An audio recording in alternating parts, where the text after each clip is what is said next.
Assalamualaikum, salam sejahtera dan salam uksi cemerlang bersama. Bertemu saya kembali dengan nama saya Aimi Farhan bin Amiruddin, pemegang nombor matrik T2019-109-0306. Hari ini saya akan bercerita tentang sejarah atau dikenali sebagai asal-usul sepak takraw di dalam Malaysia. Sepak takraw di Malaysia.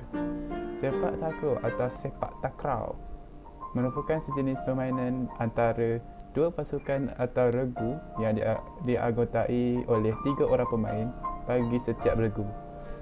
Dua regu yang bertanding di gelanggang dipisahkan dengan jaring yang berukuran sama seperti gelanggang badminton.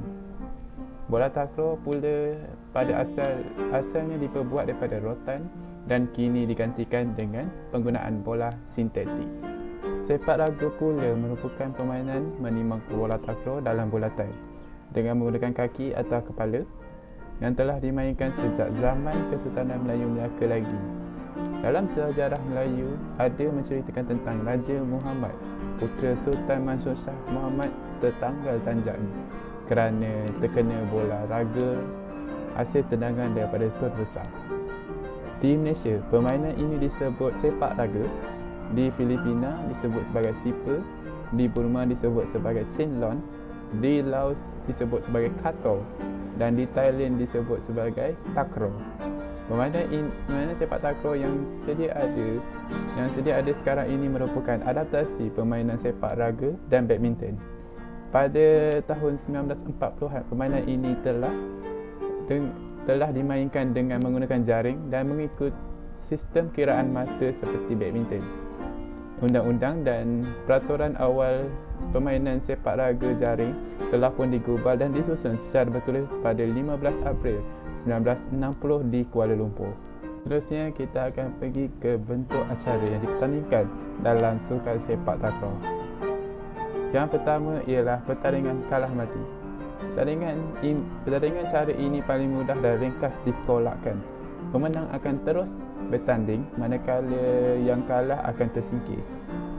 Sistem ini sangat sesuai dalam mengolahkan pertandingan yang terdapat banyak penyertaan tetapi kekurangan masa, sumber kewangan, tempat, kemudahan, peralatan dan sumber manusia.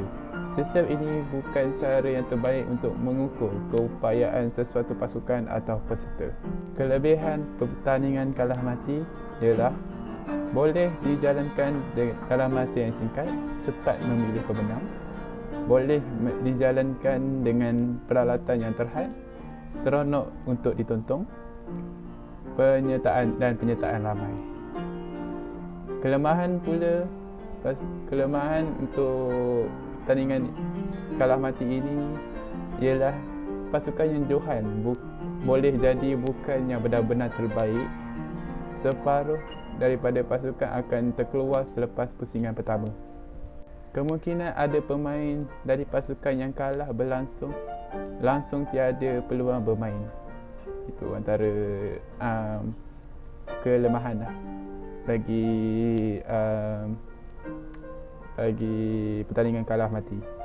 Cara mengira pasukan atau peserta menunggu, bilangan menunggu dalam sistem pertandingan ini boleh dikira dengan menggunakan angka ganda 2 iaitu 2, angka 2, 4, 8, 16 dan 32 dan seterusnya.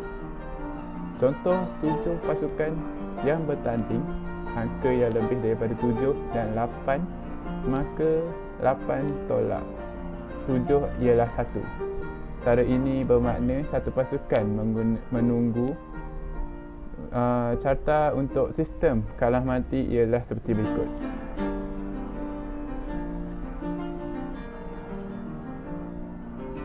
Yang kedua ialah pertandingan liga. Merupakan satu-satunya pertandingan yang sesuai dijalankan sekiranya pertandingan itu bertujuan untuk memilih pasukan yang terbaik. Perkara yang perlu diambil perhatian ialah masa yang mencukupi, kewangan yang ada, bilangan pengadil dan kemudahan dan peralatan yang ada, pertandingan boleh dijalankan dalam liga satu pasukan atau liga berkumpulan. Kepada poin yang ketiga ialah rangkuman kemahiran yang ada dalam permainan sepak takraw. Ialah yang pertama ialah servis.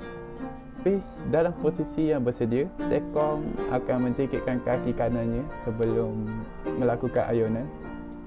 Dan yang kedua ialah memberi isyarat kepada apit tentang ketinggian bola yang dikenaki. Dan yang ketiga ialah sepak bola dengan menggunakan bahagian dalam kaki dan mengikut lajak. Untuk teknik yang kedua ialah melambung. Terdapat 4 fasa dalam membuat lambungan, iaitu memegang bola, membengkok lutut, melempar bola dan ikut lajak. Yang kedua ialah permainan pegang bola dengan kemas dan fokus ke arah tekong. Yang ketiga ialah bengkok lutut bagi mendapatkan daya sebelum melakukan lambungan. Yang keempat ialah luruskan lutut semasa bola dilepaskan dan mengikut lajak. Yang ketiga ialah mengumpan. Terdapat 3 fasa yang terlibat semasa mengumpan, iaitu posisi diri sedia, dirian tapak dan melakukan sepakan.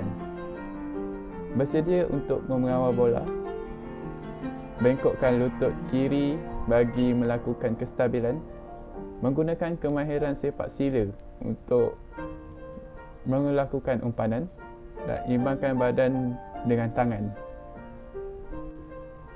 Yang keempat ialah menanduk.